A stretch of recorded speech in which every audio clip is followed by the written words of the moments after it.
Hi everyone, Jerome here from LivingLifeLite.com. Welcome.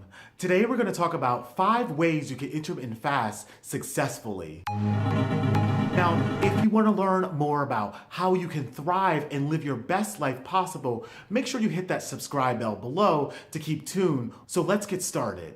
The first way to fast successfully is that you must fill your diet with whole minimally processed foods that will sustain you. If you consume foods that are high in sugar and refined carbs, you'll experience things like mood swings and low energy, and those are things that you want to avoid. You want to feel balanced, focused, and a way to do that is to fill your body with foods like avocado, coconut oil, meats and vegetables that are lean and fibrous.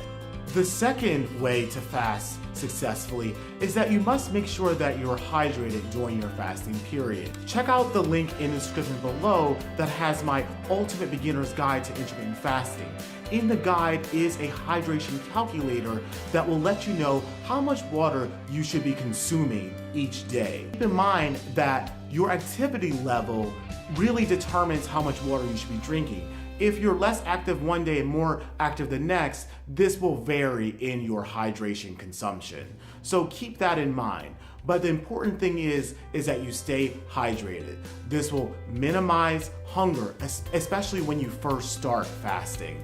And it will also allow you to have bright, clear skin and other wonderful benefits that hydration allows. The third way to fast successfully is to minimize other beverage consumption. What I mean by other beverages are like coffee, tea, and diet soda. You may have seen other YouTubers' channels that have broached the topic of consuming diet soda in your fasting period. Now, while diet soda doesn't create a metabolic response, chemicals like aspartame that are in diet soda are extremely bad for you. I encourage you to cut out all soda, including diet soda. It is one of the worst things that you can do to your body.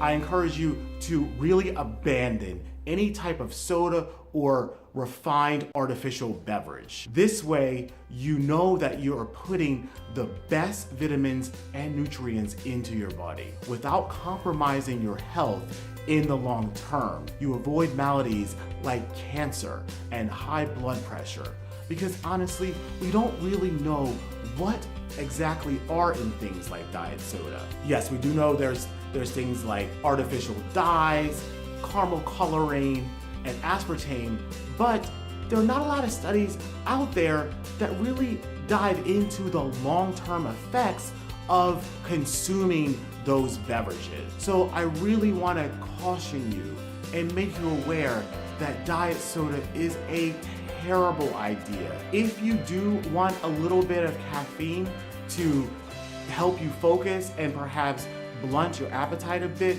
consume coffee or tea in a tight window. I do recommend that you allow yourself to wake up, do your morning routine, and then consume your coffee and tea at that 12 or 1 p.m. mark. That way, you allow your body to really naturally adjust to its peak state without introducing any sort of foreign substance. That way, you are in a pure, what I like to call a pure fasted state. Consuming caffeine does create response in your liver. It doesn't break your fast necessarily, but it does release chemicals in your liver that you may want to avoid if your goal is to be in a pure fasted state for as long as possible. Beware of diet soda. Stay far, far away from that. Allow a little bit of black coffee or tea to keep you focused and perhaps blunt a little bit of hunger that you may experience, especially when you first start fasting. If you are thinking about adding cream or honey to your coffee or tea, I really caution you around that as well. I come from the school of thought anything like honey or cream creates a metabolic response. And I also stay away from things like stevia as well. Your goal should be to really reap the best benefits from intermittent fasting. That means drinking beverages that have no sorts of sweetener or dairy in them. This will ensure long-term success.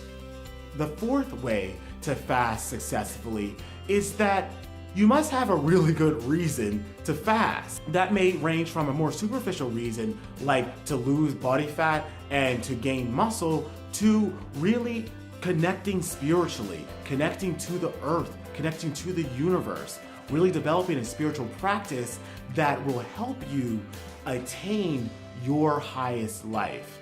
So if you want to start fasting, I really encourage you to first sit down and figure out the reasons why you want to fast. That way, in those tough times, you'll have a reason to go on and meet those aspirations that you have in place. If you are fasting just because someone told you to, or you thought it looks cool or whatever, that's really not gonna help you in the long term. If you have a deep reason that comes from the bottom of your heart, you will be able to fast successfully for years. So I really encourage you to take a step back, sit back, go within, and really see why exactly you want to fast. The fifth way to fast successfully is that you can absolutely work out while fasting. And if you work out a little bit later in the day, you can really utilize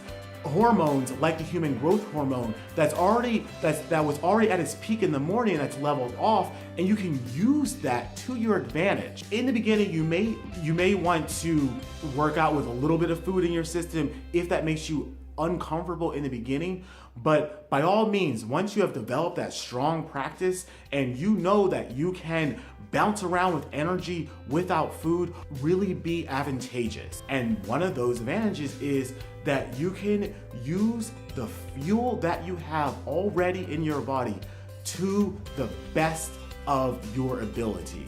So by all means, go to dance class, go to spin class, lift weights, do pull-ups, run, do whatever you normally do, and I can guarantee you'll see faster results than if you were not in a fasted state. I've even tested this. I've gone to class, ballet or spin, whatever you have it, after eating and while in a fasted state. I did this when my fasting practice was strong. I didn't do it like for the first few months or so, but once I was confident in my fasting practice and I was strong in that, then I started to experiment.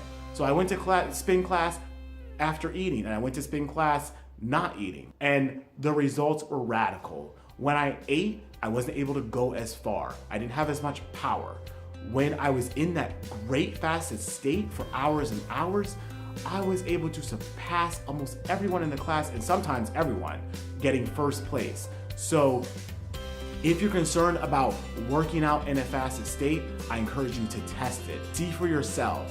I can guarantee you, working in a fasted state will allow you to become stronger and more focused and more efficient in your workouts. So a bonus way to really fast successfully is that you must allow refueling periods from time to time. Yes, our bodies are definitely designed for sporadic eating, and we can go certainly 2 days, 5 days, 7 days without food, which I don't really recommend you do when you first start playing around with intermittent fasting, or not playing around, when you start practicing intermittent fasting. But once you get into that flow and you're in a deficit for a few months, you may want to refuel. And by refueling, I mean take a few days, add an extra meal in. If you're doing the OMAD, one whole meal a day protocol for many, many days in a row, throw in a 16-8.